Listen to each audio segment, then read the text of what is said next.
Good morning. How are you this morning? I don't know about you, but I've done half a dozen things already. I hope you're having a good morning. It's overcast over here. It's perfect. I have my water ready to go. I had breakfast. Girls made it for me. Okay, here we go. October 11th. We toss around the concepts of God and country quite easily, without giving much thought to how they got started. Both ideas have been fairly significant throughout human history. For centuries, people have believed that to serve God or country, or both, was a noble calling. But few of us may realize that Egypt, land of the pharaohs, sphinxes, and mummies, essentially invented both concepts. Kenneth C. Davis. In his book, Don't Know Much About Mythology, Davis points out that 5,000 years ago, Egypt was the original nation and original theocracy. State and religious lines were not differentiated. Pharaohs were thought to be personified gods. In Davis's interpretation of this early civilization, Egyptians had a sophisticated value system that lent itself to a compassionate, spiritual, and responsible community, seemingly free of slavery or oppressive policing. Today, God and country are rally cry words that create a perceived brotherhood of shared values and priorities. We feel an intimate connection to our side, those who worship the same idols that we do. There are perceived barriers between us and them, those with a different ideology. In Freudian language, the, quote, narcissism of small differences, end quote, focuses us on the 1% that separates us from the foreigner.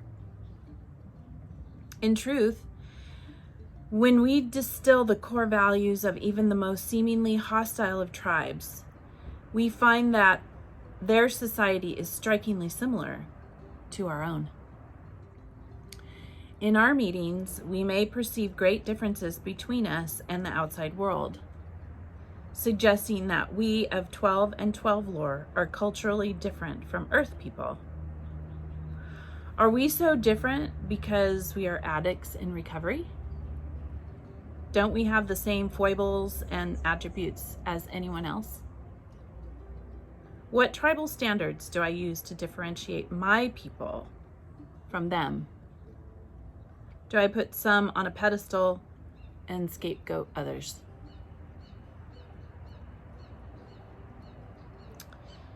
Yeah, well, it's funny because Jehovah's Witnesses are supposed to be 0.01%, right, of the population here around the world, actually around the world. And there is a real us and them mentality. I think coming out of that, right, that mentality has been it has been very emotionally refreshing. And then at the same time, when I left the organization, I went back right into another ExJW group and found myself in the same kind of realm of thinking. And then I had to come out of that. And then coming out of that when Trump got to be president. Oh my gosh, that was crazy. I just thought there was so much more. I thought people were more open-minded than than I recognized at that point in history. I think that people are becoming more open-minded. I mean, even just as years go by, YouTube has allowed people to see things differently. And yeah, and we still are stuck in the us and them. And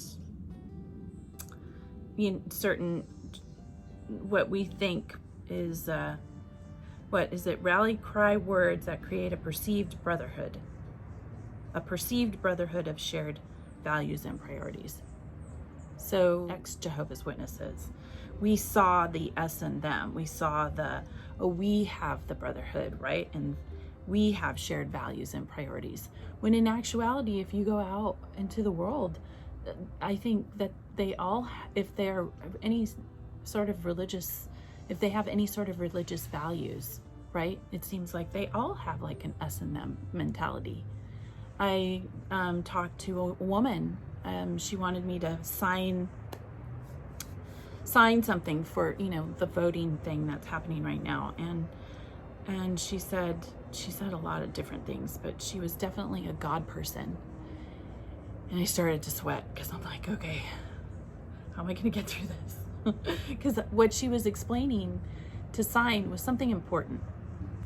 But as soon as she started talking about God, I was just, I didn't even know how to take all of that, what she was saying. And ultimately, she discarded me when I told her, I don't believe in God. Oh, well, if you read the book of John and you get a vision, I'm like, I think people who get visions, I think, if you really told other people that you got a vision, they think you're crazy.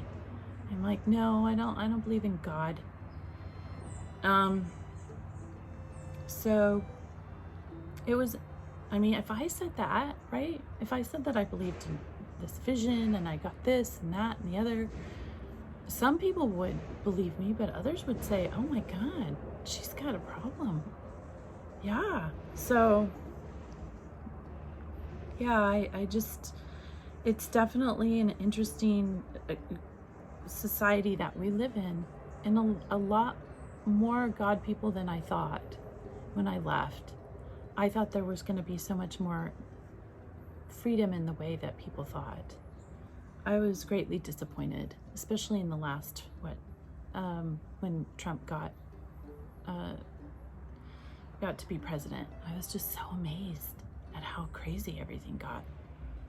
I'm grateful that people are realizing the importance of seeing things from a human perspective, from a scientific perspective, versus something that is something that is still patriarchal, right? I vote, I do vote, and I encourage that. Earth people, well, putting myself on a pedestal and scapegoating others. I'm trying not to do that. I'm trying to be kind. And that is really kind of hard, especially coming out of a religion that is so black and white. There's no gray. So I'm really trying not to, it's hard not to be angry and contemptuous after coming out of this. Angry and contemptuous. So yeah, it's hard. And for me, being kind to people that's what I was when she started her God thing. I was like, okay, where can I find a common ground? I don't like that. But common ground, we learn that even as Jehovah's Witnesses, to find a common ground, right?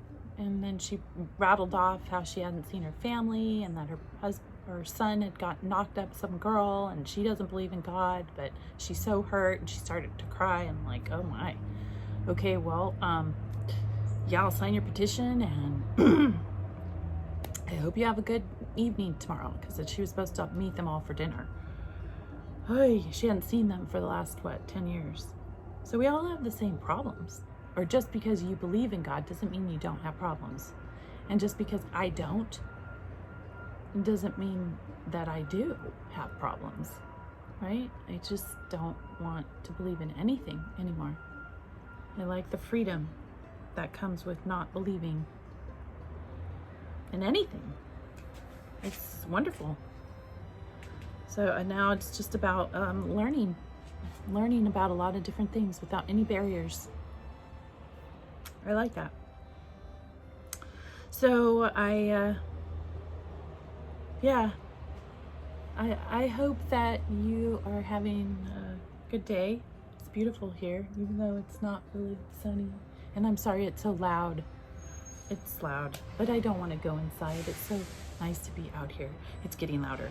Anyway, vote. Don't forget to vote. And I love Johnathan Van Ness. I love Johnathan Van Ness. He has a whole little thing on voting, so I'm gonna pop it down on my description. And yeah, have a great day. Follow your bliss and be good humans.